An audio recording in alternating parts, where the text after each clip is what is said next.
ಎಸಿಒ ಶಾಲೆಯಲ್ಲಿ ಹಳ್ಳಿ ಸೊಗಡು ಜನ ಮೆಚ್ಚುಗೆಯ ಕಾರ್ಯಕ್ರಮ.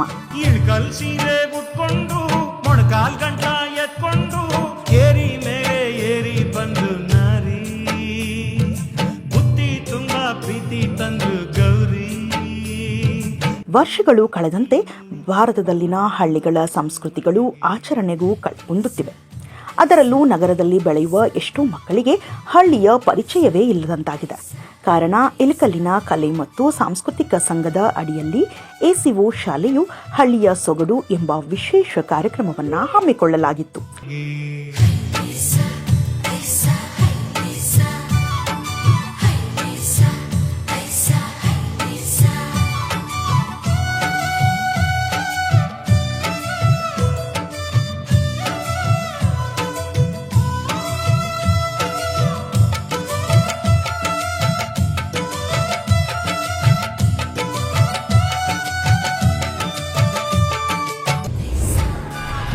ಹಳ್ಳಿ ಸೊಗಡಿಗೆ ಮನಸೋತ ಗುರುಮಹಂತ ಸ್ವಾಮೀಜಿ.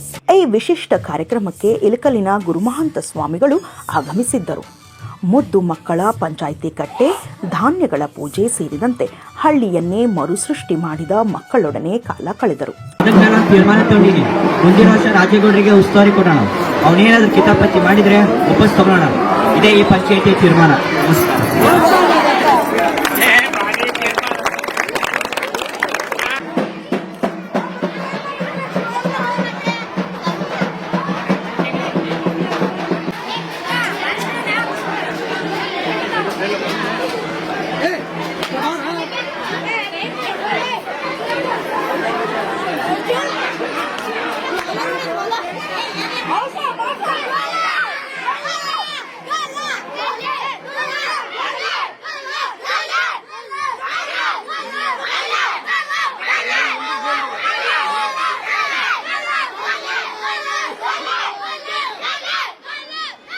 ಹಳ್ಳಿಗಳ ಕೂಡು ಕುಟುಂಬಗಳ ಅಡುಗೆ ಮನೆಯನ್ನು ಪ್ರದರ್ಶಿಸಿ ಬಂದವರಿಗೆಲ್ಲ ನಿಜವಾಗಿಯೂ ಬಿಸಿ ಬಿಸಿ ರೊಟ್ಟಿ ಪಲ್ಯಗಳನ್ನು ತಿನ್ನಲು ಕೊಡುವ ದೃಶ್ಯವು ಜನರಲ್ಲಿ ಸಂಚಲನವನ್ನ ಮೂಡಿಸಿದ್ದು ಸುಳ್ಳಲ್ಲ. ಅಲ್ಲಿಯೇ ತಾಜಾ ಮಜ್ಜಿಗೆಯನ್ನ ಕಡೆದುಕೊಡುವುದು, ಕೇರುವುದು, ಬೀಸುವುದು, ಕುಟ್ಟುವುದು, ಶಾವಿಗೆ ಹೊಸೆಯುವುದು, ಗೌರಿಗೆ ಆರತಿ ಮಾಡುವುದು ಜನರನ್ನ ಆಕರ್ಷಿಸಿದವು. ಒರಳು ಕಲ್ಲಿನ ಪೂಜೆಯೂ ವಿಭಿನ್ನವಾಗಿತ್ತು. ವಿದ್ಯಾರ್ಥಿನಿಯರು ನಿಜವಾದ ಹಳ್ಳಿಯ ಹಾಡುಗಳನ್ನು ಹೇಳಿ ಆರತಿ ಮಾಡಿ ಪೂಜೆ ಮಾಡುವ ಸೊಬಗು ಜನರಿಗೆ ಇಷ್ಟವಾಯಿತು. ಹಳ್ಳಿಯ ಮದುವೆ, ಬಳೆ ಇಡಿಸುವ ಕಾರ್ಯಕ್ರಮ, ಆರತಕ್ಷತೆ, ಮಗುವಿನ ನಾಮಕರಣ, ಆಯುಧ ಪೂಜೆ, ಚೌಕಾಬಾರ ಆಟಗಳು ಮುಂತಾದ ಕಾರ್ಯಕ್ರಮಗಳನ್ನು ವಿದ್ಯಾರ್ಥಿಗಳು ಪರಿಪೂರ್ಣತೆಯಿಂದ ಮಾಡಿದರು. ವಿಜಯ ಮಹಾಂತ ಸ್ವಾಮಿಗಳ ಜಾತ್ರಾ ಮಹೋತ್ಸವದ ಪ್ರದರ್ಶನದಲ್ಲಿ ಗಡಿಗೆ, ಬಟ್ಟೆ, ಅಲಂಕಾರ ಸಾಮಗ್ರಿ ಮುಂತಾದ ಹಾಗೂ ಹಣ್ಣು ಮುಂತಾದ ತಿನ್ನುವ ಪದಾರ್ಥಗಳ ನೈಜ ಅಂಗಡಿ ಮುಂಗಟ್ಟುಗಳು ಸಾಲು ಸಾಲಾಗಿದ್ದವು. ಅಂಗಡಿಕಾರನ ವೇಷದ ವಿದ್ಯಾರ್ಥಿಯು ಬಂದವರಿಗೆ ಕುಡಿಯಲು ನಿಜವಾಗಿಯೂ ಹಾಲು ನೀಡುತ್ತಿದ್ದ. ನಾಗಪಂಚಮಿ ಹಾಲೆರೆಯುವುದು, ಮೊಹರಂ ದೇವರು, ಅಲಾಯ್ ಆಡುವುದು, ಡೊಳ್ಳು ಬಾರಿಸುವುದು, ಜಡಿಬೂಟಿ, ಹಳ್ಳಿಯ ಟೇಲರ್ಗಳು ರಾಶಿ ಕಣದಲ್ಲಿ ಜೋಳವನ್ನ ಶೇಖರಿಸುವುದು ಮುಂತಾದವು ಪ್ರದರ್ಶಿತವಾಗಿದ್ದವು.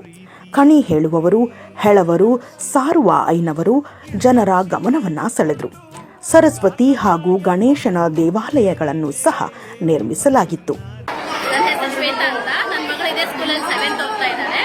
ಈ ವರ್ಷ ಈ ಸ್ಕೂಲಲ್ಲಿ ಗ್ಯಾದರಿಂಗ್ ಬಿಟ್ಟು ಮತ್ತು ಹೊಸ ಥರ ಟ್ರೈ ಮಾಡೋಣ ಅಂತ ಹೇಳ್ಬಿಟ್ಟು ಹಳ್ಳಿ ಸೊಗಡು ಅಂತ ಕಾರ್ಯಕ್ರಮ ಮಾಡಿದ್ದಾರೆ.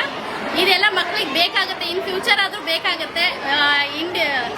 ಇಂಡಿಪೆಂಡೆಂಟ್ ಆದರೂ ಅವ್ರು ಈ ಹಳ್ಳಿ ವಾತಾವರಣದೊಳಗೆ ಹೆಂಗೆ ಹೊಂದ್ಕೊಬೇಕು ಅನ್ನೋದು, ಅಥವಾ ಹಳ್ಳಿಯಲ್ಲಿ ಏನೇನು ಹಬ್ಬ ಆಚರಣೆ ಮಾಡ್ತಾರೆ ಅನ್ನೋದು ಇದರಿಂದ ಅವ್ರಿಗೆ ಗೊತ್ತಾಗುತ್ತೆ. ವಿದೇಶ ಸಂಸ್ಕೃತಿಗೆ ಹೋಗೋದಕ್ಕಿಂತ ನಮ್ಮ ಸಂಸ್ಕೃತಿನ ಮೆರೆಸ್ಬೇಕು ಅನ್ನೋದೇ ಈ ಹಳ್ಳಿ ಸೊಗಡಿನ ಉತ್ಸವದ ಉದ್ದೇಶ ಆಗಿರುತ್ತೆ ಅಂತ ನಾನು ಅನ್ಕೊಂಡಿದ್ದೀನಿ. ಅದ್ಭುತ ಆಗ್ಯದ. ಮಕ್ಕಳಲ್ಲಿ ಭಾಳ ಅದು ಅದರ ಬಗ್ಗೆ ಸ್ಫೂರ್ತಿ ಬಂದಂಗಾಗ್ಯದ. ಅದಕ್ಕೆ ಇಂಥವೆಲ್ಲ ಕಾರ್ಯಕ್ರಮ ಮೇಲಿನ ಮೇಲೆ ಮಾಡ್ತಾ ಇದ್ದಾರೆ. ಮಕ್ಕಳಲ್ಲಿ ಒಂದು ಜ್ಞಾನ ಶಕ್ತಿ ಹೆಚ್ಚು ಬೆಳೀತದೆ. ಅದಕ್ಕೆ ಎಲ್ಲರೂ ಸಪೋರ್ಟನ್ನು ಮಾಡಬೇಕು. ಇಲ್ಲಿ ನಿಮ್ಮ ಶಾಲೆಯಲ್ಲಿ ಮೊಮ್ಮಕ್ಕಳು ಅದಾರ? ಯಾರು ಮೊಮ್ಮಕ್ಕಳು ಅದಾರ? ಯಾವ ಇದರಲ್ಲಿ ಭಾಗವಹಿಸಿದಾರ? ಅವರು ಬಳಿ ಮಾರಾಟ ಮಾಡೋದ್ರೊಳಗೆ ಭಾಗವಹಿಸ್ತಾರ. ಅದಕ್ಕೆ ಭಾಳ ಚೆಂದಾಗ್ಯದ. ಬಟ್ ಇದನ್ನೆಲ್ಲ ಮಾಡಕ್ಕೆ ಅವಕಾಶ ಮಾಡಿಕೊಟ್ಟು ಎಲ್ಲ ಸ್ಕೂಲ್ ಮ್ಯಾನೇಜ್ಮೆಂಟ್ಗಳಿಗೆ, ಟೀಚರ್ಸ್ಗೆ ಏನು ಹೇಳಕ್ಕೆ ಇಷ್ಟಪಡ್ತೀರಿ? ನಾವು ತುಂಬ ಹೃದಯದಿಂದ ಅವರಿಗೆ ವಿನಂತಿ ಮಾಡ್ಕೊಳ್ತೀವಿ. ಆಮೇಲೆ ಅವರಿಗೆ ಇನ್ನೂ ಹೆಚ್ಚು ಅವರು ಇಂಥ ಕಾರ್ಯಕ್ರಮಗಳನ್ನು ಮಾಡಿ ಮಕ್ಕಳಲ್ಲಿ ಸ್ಫೂರ್ತಿ ಬರಂಗೆ ಮಾಡಲಿ ಅಂತ ನಾವು ಕೇಳ್ಬೋದು.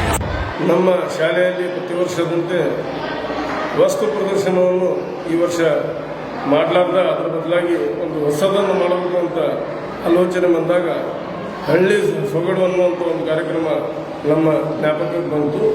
ಆ ಒಂದು ಕಾರ್ಯಕ್ರಮ ಮಾಡಿ ಯಶಸ್ವಿಗೊಳಿಸಬೇಕು ಅಂತ ನಾವು ಒಂದು ಕಮಿಟಿಯನ್ನು ಮಾಡಿ ಆ ಕಮಿಟಿಗೆ ಆ ಜವಾಬ್ದಾರಿ ಕೊಟ್ಟಾಗ ಅವರೆಲ್ಲರೂ ಅತ್ಯಂತ ಕಾಳಜಿ ವಹಿಸಿ ಒಳ್ಳೆಯ ಒಂದು ಕೆಲಸವನ್ನು ಮಾಡಿದ್ದಾರೆ. ಆ ದಿಶೆಯಲ್ಲಿ ಇವತ್ತು ನಮ್ಮ ಈ ಹಳ್ಳಿ ಸೊಗಡು ಅತ್ಯಂತ ಯಶಸ್ವಿಯಾಗಿದೆ ಅಂತ ನನಗೆ ಅನಿಸ್ತಾ ಇದೆ. ಶ್ರೀ ಗುರುಮಹಾಂತ ಸ್ವಾಮಿಯವರು ಮಠದಿಂದ ಅವರ ಒಂದು ಡೊಳ್ಳಿನ ಮುಖಾಂತರ ಸ್ವಾಗತ ಮಾಡಿ ಅವರನ್ನೆಲ್ಲ ನೋಡಿದಾಗ ಅವರು ಭಾಳ ಆನಂದಪಟ್ಟು ನಾವು ಊರಿಗೆ ಹೋಗಿ ಬಿಟ್ಟಿದ್ದು ಭಾಳ ಒಳ್ಳೆಯದಾಯ್ತಪ್ಪ, ನನಗೂ ಇದೊಂದು ಒಳ್ಳೆಯ ಅವಕಾಶ ಸಿಕ್ತು ನೋಡೋಕ್ಕಂತೇಳಿ ಖುಷಿಪಟ್ಟರು. ನಮ್ಮ ಸಂಸ್ಥೆಯ ಎಲ್ಲ ಸದಸ್ಯರು ಈ ಕಾರ್ಯದಲ್ಲಿ ನನಗೆ ಸಹಕಾರ ನೀಡಿದ್ದಕ್ಕೆ ಅವರಿಗೆ ಹಾಗೂ ಎಲ್ಲ ಶಿಕ್ಷಕ ವೃಂದದವರಿಗೆ ನಾನು ತುಂಬ ಹೃದಯದಿಂದ ಧನ್ಯವಾದ. ನಮಸ್ಕಾರ, ನಾವು ನಾರಾಯಣಕ್ಕ ಅಂತಂದ್ರೆ ಹಂಗೆ ಬೇರೆ ಕಾರಣಕ್ಕೆ ನಾವು ಹೊಂಟಿದ್ದೆ. ನಮ್ಮ ಫ್ರೆಂಡ್ ಮಂಜುನಾಥ್ ನೀಲಿಯನವರು ಬಂದಿದ್ದಿಲ್ಲ ಯಶಸ್ ಸ್ಕೂಲ್ಗೆ. ಒಂದು ಹಳ್ಳಿ ಸೊಗಡಂತ ಕಾರ್ಯಕ್ರಮ ಆಯೋಜನೆ ಮಾಡ್ಕೊಂಡಾರಂತಂದ್ರು. ಅದನ್ನು ನೋಡುವ ಬಾ ಅಂತಂದು ಅಷ್ಟ ಸುಮ್ಮನೆ ಅಂದರು. ನಾನು ಹಂಗೆ ಹೋಗ್ತಾ ಇರ್ಬೇಕಾದ್ರೆ ನೋಡಿ ಹೋದ್ರಂತ ಬಂದೆ. ಆದರೆ ನಮ್ಮ ತಾಲೂಕಿನಾಗ ಫಸ್ಟ್ ಟೈಮ್ ಈ ಥರ ಒಂದು ಕಾರ್ಯಕ್ರಮ ಆಯೋಜನೆ ಹಾಕ್ಕೊಂಡಿದ್ದು ನೋಡಿ ನನಗೆ ಭಾರಿ ಸಂತೋಷ ಆಯ್ತು. ಯಾಕಂದ್ರೆ ನಮ್ಮ ಫಿಗರ್ ನಾವು ಹಿಂದೆ ಏನಿದ್ವಿ ಅದನ್ನು ಮರೆತು ಬಿಟ್ಟಿದ್ವಿ. ಅದನ್ನು ಕನ್ನಡಿ ರೂಪವಾಗಿ ನಮ್ಗೆ ಪ್ರತಿಬಿಂಬಕ್ಕಾಗಿ ತೊಗೊಂಬಂದು ನಿಲ್ಲಿಸಿದ್ದಾರೆ. ನಮ್ಮ ಜನ ಹಿಂಗಿತ್ತು, ನಾವೆಲ್ಲ ಹಿಂಗಿದ್ವಿ, ಆ ರೀತಿ ಇದ್ದಕ್ಕನ ಗಟ್ಟುಮುಟ್ಟಾಗಿ ಇರ್ತಿದ್ವಿ. ಅದನ್ನೆಲ್ಲ ಮರೆತು ಬಿಟ್ಟಿದ್ವಿ. ಮರೆತು ಕೇಸಿ ಯಾವುದೇ ರೀತಿ ಒಂದು ಹೊಸ ಜನ್ರೇಷನ್ಗೆ ಅಪ್ಡೇಟ್ ಆಗಿ ಅದರದ್ದು ಲೈಫ್ ಸ್ಟೈಲ್ಗೆ ನಾವು ಹೊಂದಾಣಿಕೆ ಮಾಡ್ಕೊಂಡು ಹೊಂಟಿದ್ವಿ. ಆದರೆ ಈ ಲೈಫ್ ಸ್ಟೈಲ್ನ ನಾವು ಯೂಸ್ ಮಾಡ್ಕೊಂಡಿದ್ವಿ ಅಂದ್ರೆ, ನಮ್ಮ ತನಕ ನಾವು ಉಳಿಸ್ಕೊಂಡು ನಾವು ಅದನ್ನ ಉಳಿಸ್ಕೊಂಡಿದ್ವಿ ಅಂದ್ರೆ ಇನ್ನೂ 100 ವರ್ಷ ಬದುಕ್ತಿರ್ತಿದ್ವಿ. ಅದನ್ನು ಒಂದು ಮರ್ತಿದ್ದನಂತ ಒಂದು ಇತಿಹಾಸದೊಳಗೆ ಮರ್ತಿದ್ದನ್ನು ಒಂದು ಮರುಕಳಿಸಿದ್ದನ್ನು ತೋರಿಸ್ಯಾರ ನಮಗೆ. ಆದರೆ ಇದು ಕಾರ್ಯಕ್ರಮ ಮಾತ್ರ ಭಾರಿ ಚಂದ ಮಾಡಿದ್ದಾರೆ. ಅದನ್ನು ನಮ್ಮ ತಾಲೂಕಿನಾಗ ಫಸ್ಟ್ ಟೈಮ್ ಈ ಥರ ಮಾಡಿರೋ ಕಾರ್ಯಕ್ರಮ ಜನಮಾನಸದಾಗ ಅದನ್ನು ಉಳಿಯಂಗೆ ಮಾಡಿದ್ರಲ್ಲ. ಕಾರ್ಯಕ್ರಮ ಎಲ್ಲರೂ ಆಯೋಜನೆ ಮಾಡ್ತಾರೆ, ಆ ಕಾರ್ಯಕ್ರಮನ ಜನಮಾನಸದೊಳಗೆ ಉಳಿಯಂಗೆ ಮಾಡ್ತಾರಲ್ಲ, ಅದು ಭಾಳ ಮುಖ್ಯ ಐತೆ. ಅಂಥದನ್ನೇ ಒಂದು ಕಾರ್ಯಕ್ರಮ ಇವರು ಯಶಸ್ವಿನವ್ರು ಹಮ್ಮಿಕೊಂಡಿದ್ದಕ್ಕೆ ನನ್ನ ಮನಪೂರ್ವಕವಾಗಿ ವಂದನೆಗಳನ್ನು ಸಲ್ಲಿಸ್ತಾ ಇದ್ದೀವಿ. ಈ ಹಳ್ಳಿ ಸೊಗಡು ನಾನು ಪುರುಷೋತ್ತಮರಿಗೆ ಹೇಳಿದೆ, ನಾ ಬ್ಯಾಡ್ರಿ ಸರ ನಾ ಊರು ಹೋಗ್ತೀನಿ, ನೀವು ಮಾಡ್ರಿ ಅಂತಂದೆ. ಇಲ್ಲ ನೀವು ಬರ್ರಿ ಒಂದು ಸ್ವಲ್ಪ ನೋಡ್ರಿ ಅದನ್ನ ಅಂತಂದ್ರು. ಆ ಪುರುಷೋತ್ತಮರ ಒಂದು ಮಾತಿಗೆ ಇಲ್ಲ ಅನ್ನಕ್ ಬರಲಿಲ್ಲ. ನನಗೆ ಆತ್ಮೀಯರದಾರ ಅವರು ಇಲ್ಲ ಅನ್ನಕ್ ಬರಲಿಲ್ಲ. ಆದ್ರೆ ಇಲ್ಲಿ ಬಂದು ನೋಡಿದ ಮ್ಯಾಗ ನಾ ಅಕಸ್ಮಾತ್ ತಪ್ಪಿಸ್ಕೊಂಡಿದ್ದೆ ಅಂದ್ರೆ ದೊಡ್ಡ ತಪ್ಪು ಮಾಡಿದಂಗೆ ಅನಿಸುತ್ತೆ ನನಗೆ. ಇಲ್ಲಿ ನೋಡಿದ ಮ್ಯಾಗ ಪುರುಷೋತ್ತಮರ ಮಾತು ಮೀರಿದ್ದೆ ಅಂದ್ರೆ ದೊಡ್ಡ ತಪ್ಪು ಮಾಡ್ತಿದ್ದೆ ಅಂತ ಅನಿಸ್ತಿದ್ದೆ, ದೊಡ್ಡ ಅನುಭವನ ಕಳ್ಕೊಂಡ್ಬಿಡ್ತಿದ್ದೆ ಅಂತ ಅನಿಸ್ತಿದ್ದೆ. ಅದಕ್ಕೆ ಈ ಹಳ್ಳಿ ಸೊಗಡು ನೋಡೋದಕ್ಕೆ ಏನಂದ್ರೆ ಹೇಳಲಿಕ್ಕೆ ಶಬ್ದನೇ ಇಲ್ಲ. ಇದರ ಹಿಂದೆ ಶ್ರಮ ಭಾಳ ಐತಿ. ಇದರಿಂದ ನಮ್ಮ ಆಡಳಿತ ಮಂಡಳಿ ಶ್ರಮ, ಎಲ್ಲದಕ್ಕಿಂತಲೂ ಹೆಚ್ಚಿನ ಪರಿಶ್ರಮ ಅಂದ್ರೆ ಗುರುಮಾತೆಯರು, ಶಿಕ್ಷಕಿಯರದು ಮತ್ತು ಶಿಕ್ಷಕರದು. ಅವ್ರು ಬಹಳ ಪರಿಶ್ರಮ ಐತಿ. ಅದ್ರ ಜೊತೆಗೆ ಮಕ್ಕಳು, ವಿದ್ಯಾರ್ಥಿಗಳು ಅವ್ರನ್ನೆಲ್ಲ ಇಷ್ಟು ಚಲೋ ತಯಾರು ಮಾಡ್ಯಾರ, ಅದ್ಭುತ ತಯಾರು ಮಾಡ್ಯಾರ. ಆ ಹೇಳೋರ ಬಂದವ ಹಿಂಗ್ ಹೇಳಕತ್ತಿದ್ದ, ಹೇಳೋರ ಹೊಟ್ಟೆ ಅಷ್ಟು ಚಂದ ಹೇಳಿದವ. ಅಲ್ಲಿ ಪಂಚಾಯತಿ ಕಟ್ಟೆ ನೋಡಿದ್ರು, ಆ ಗೌಡ್ರು ಮಾತಾಡ್ದಂಗೆ ಗೌಡ್ರು ಬಂದಂಗೆ ಬಂದ್ರು, ಗೌಡ್ರು ಮಾತಾಡ್ದಂಗೆ ಮಾತಾಡಿದ್ರು. ಆ ಪಂಚಾಯತಿ ಹೆಣ್ಮಕ್ಳೆಲ್ಲ ಅದ್ಭುತ ಸುತ್ತಮುತ್ತ ಸೇರಿದಿಲ್ಲ. ಅವ್ರೆಲ್ಲ ಹುಡುಗರನ್ನ ಎಷ್ಟು ಚಂದ ಟ್ರೈನಿಂಗ್ ಕೊಟ್ಟಾರ, ಹುಡುಗರಿಗೆ ತೀರ್ಮಾನನ ಎಷ್ಟು ಚಂದ ಕೊಟ್ರು. ಅದಕ್ಕೆ ಅದ ಪಂಚಾಯತಿ ಕಟ್ಟಿ ಏನಪ್ಪ ಅದೊಂದು ಕಲ್ಪನೆ ಇತ್ತು, ಬರೀ ಪಂಚಾಯತಿ ಕಟ್ಟಿದ್ರೆ ಹೆಂಗಿರ್ತೈತೆ ಅನ್ನೋದು ಗೊತ್ತಿದ್ದಿಲ್ಲ. ಊರ್ ಜನ ಸೇರ್ತಾರ, ಹೆಣ್ಮಕ್ಳು ಸೇರ್ತಾರ, ಗಂಡ್ಮಕ್ಳು ಸೇರ್ತಾರ.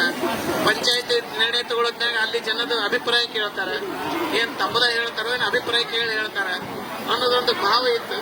ಅವರೆಲ್ಲರ ಅಭಿಪ್ರಾಯವನ್ನ ಕೇಳಿ ಮತ್ತ ಅವಂಗೂ ಅನ್ಯಾಯ ಆಗ್ಲಾರ್ದಂಗ ಅವನು ಸಮಾಧಾನ ಮಾಡಿ ತೀರ್ಮಾನ ಅಂದ್ರೆ ಯಾರಿಗೂ ಆಗ್ಲಾರ್ದಂಗ ಎಲ್ಲರ ಜನಾಭಿಪ್ರಾಯ ಇರ್ತಂಗ ತೀರ್ಮಾನ ಕೊಟ್ಟಂಗ ಆಗ್ಬೇಕು. ಅವಂಗ ಹಿಂಗ ಇನ್ನೊಬ್ಬ ಹಿಟ್ಟಿನ ಇರ್ತಾನ, ಅವಂಗೂ ನೋವು ಆಗ್ಲಾರ್ದು ಅವಂಗೂ ಒಂದು ಹೇಳಿ ಇಷ್ಟು ಚಂದ ತೀರ್ಮಾನ ಕೊಟ್ರು. ಅದ್ಭುತ ತೀರ್ಮಾನ. ಇಂಥ ತೀರ್ಮಾನ ಯಾವ ನ್ಯಾಯಾಲಯದಲ್ಲಿ ಸಿಗಂಗಿಲ್ಲ ಅಂತ ಅನಿಸುತ್ತೆ. ಅದಕ್ಕೆ ಪಂಚಾಯತ್ ಇದ್ದಾಗ ಏನಾಕಿದ್ದ ಚಲೋ ಹಿರಿಯರಿದ್ರಂದ್ರ ಒಟ್ಟ ಊರ ನ್ಯಾಯ ನಿಗದಿ ಜಗಳ ಏನೇನು ಇರ್ತಿದ್ದಿಲ್ಲ. ಅದಕ್ಕೆ ಅಂತದೊಂದು ಅದ್ಭುತವಾದಂತ ಮತ್ತಲ್ಲಿ ಇದು ಮಾಡಿ ನಾಗರ ಕಟ್ಟಿ ಮಾಡಿದ್ರು. ಅವ್ರು ಎಷ್ಟು ಚಂದ ಹಾಡು ಹಾಡಿದ್ರು ಅಂತಂದ್ರೆ, ಅಣ್ಣ ಇನ್ನ ಯಾಕ ಬರ್ಲಿಲ್ಲವ ಪಂಚಮಿ ಹಬ್ಬಕ್ಕೆ ಕರೆಯಾಕ ಅವ್ರನ್ನ ಕೇಳಿಬಿಟ್ರೆ ನಾನು ಫೋನ್ ಮಾಡಿ ಕಳಿಸ್ತೀನವ ನಿಮಗೆ. ಅಷ್ಟು ಚಂದ ಹಾಡು ಹೇಳಿದ್ರು ಅವರು. ನಂಗೆ ಇಲ್ಲೆಲ್ಲ ನೋಡ್ರಿ ರಾಸಿ ಮಾಡಿದ್ರು. ಆನಂತರ ಇಲ್ಲೆಲ್ಲ ವೈದ್ಯರಿದ್ರು, ನಾಟಿ ವೈದ್ಯರಿದ್ರು ಹಳ್ಳ್ಯಾಗ, ಆ ವೈದ್ಯಕೀಯ ಮಾಡಿದ್ರು. ಅಂದ್ರೆ ಎಲ್ಲ ಹಳ್ಳ್ಯಾಗಿಂದ ನೇಕಾರಿಕೆ ಬಂತು. ಏನು 1 2 ಅಲೆಬ್ಬ ಬಂತು, ಒಂದು ಬಿಟ್ಟೇ ಇಲ್ಲಿ ಎಲ್ಲ ಮಾಡ್ಯಾರ.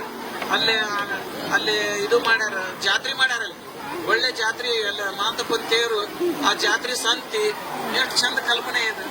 ಎಲ್ಲ ಮಾರಾಟಕತ್ತಾರ ಅವ್ರು. ತೆಂಗಿನಕಾಯಿ, ಹೂವು, ಆಕಳು, ಏನೆಲ್ಲ ಮಾರಕತ್ತಾರ. ಅಷ್ಟು ಹಾಲ, ಮೊಸರು, ತುಪ್ಪ ಅಷ್ಟು ಮಾರಕತ್ತಾರ. ಅಲ್ಲಿ ಏನು ಜಾತ್ರೆ ಬರೋದು ಅಷ್ಟು ಬಂದವ ಜಾತ್ರೆ. ಎಷ್ಟು ಚಂದ ಮಾರಾಟ ಮಾಡಕ, ಬಾಂಡೆ ಸಾಮಾನು ಸಹಿತ ಮಾರಕತ್ತಾರ ಜಾತ್ರೆ. ಅಷ್ಟು ಚಂದ. ಮತ್ತೆ ಇಲ್ಲೆಲ್ಲ ಇದು ಮಾಡಕತ್ತಾರ, ಶಾವಿಗೆ ಬಸಕತ್ತಾರ, ರೊಟ್ಟಿ ಮಾಡಕತ್ತಾರ. ಅಲ್ಲೊಂದು ಲಗ್ನ ಮಾಡ್ಯಾರ. ಲಗ್ನ ಮಾಡಿದ ಮತ್ತೆ ಹುಟ್ಟೆವು. ಮತ್ತೆ ಏನು ಚಂದ ಇದು. ಒಂದು ಸಂಸಾರದ ಹೆಂಗ್ ಬರ್ತೈತಲ್ಲ ಹಂಗ ಅಲ್ಲಿಂದ ತಗೊಂಬಂದಾರ ಅವ್ರು. ತಗೊಂಬಂದ್ ಮತ್ತೆ ಊರಾಗ ಏನ್ ನಡೀತೈತೆ ಎಲ್ಲ ತಗೊಂಬಂದಾರ. ಅದಕ್ಕಾಗಿ ಇದು ಹಳ್ಳಿ ಸೊಗಡು. ಇಲ್ಲಿ ಬಂದು ನೋಡ್ಬಿಟ್ರೆ ಒಳ್ಳೆ. ಆನಂತರ ಇನ್ನೊಂದೇನು ನನಗೆ ಸಂತೋಷ ಆಗೈತೆ ಅಂದ್ರೆ, ಇಲ್ಲಿ ಮಕ್ಕಳು ಮತ್ತು ಮ್ಯಾನೇಜ್ಮೆಂಟು ಮತ್ತು ಗುರುಮಾತೆಯರು, ಶಿಕ್ಷಕರು ಎಲ್ಲಿನೂ ಒಂದೀಟು ಆಧುನಿಕತೆ ಬರಲಾರ್ದಂಗೆ ನೋಡ್ಕೊಂಡಾರ. ಅವರು ಎಲ್ಲ ಮಾತಾತು, ಕತೆ ಆತು, ಅಂದ್ರೆ ಅವ್ರ ಡ್ರೆಸ್ ಆತು, ಎಲ್ಲ ಪ್ರತಿಯೊಂದು ಎಲ್ಲಿನೂ ಯಾರಿಗೇನು ಆಧುನಿಕ ಡ್ರೆಸ್ ಇಲ್ಲ. ಎಲ್ಲವೂ ಹಳ್ಳಿ ಡ್ರೆಸ್ ಮಾಡ್ಯಾರ. ಇದೊಂದು ವಿಶೇಷ ಗುಣ ಇದೆ, ವಿಶೇಷತೆ ಇದೆ. ಏನಪ್ಪ ಹಳ್ಳಿ ಸೊಗಡು ಮಾಡ್ಯಾರ ಇವರೆಲ್ಲರೂ ಆಧುನಿಕ ಡ್ರೆಸ್ ಹಾಕ್ಯಾರ ಅನ್ನೋಂಗಿಲ್ಲ. ಎಲ್ಲ ತಾಯಂದ್ರು ಅಷ್ಟು ಹಳ್ಳಿ ಡ್ರೆಸ್ ಹಾಕ್ಯಾರ. ಅದಕ್ಕೆ ಒಂದು ಮೆರಗು ಭಾಳ ಚಲೋ ಬರುತ್ತೆ. ಅಂದ್ರೆ ಎಲ್ಲರೂ ಇದ್ರಾಗ ಇನ್ವಾಲ್ವ್ಮೆಂಟ್ ಆಗ್ಯಾರ ಅಂತ. ಅದಕ್ಕಾಗಿ ಭಾಳ ಹೇಳಲಿಕ್ಕೆ ಏನಂದ್ರೆ ಶಬ್ದಗಳೇ ಇಲ್ಲ. ಇದನ್ನ ಕೇಳಾಕ ಒಂದೇ ಶಬ್ದ ಅಂದ್ರೆ ಇದಕ್ಕಿಂತಲೂ ಚಂದ ಇನ್ನೊಂದಿಲ್ಲ ಅಂತ ಅನಿಸುತ್ತೆ.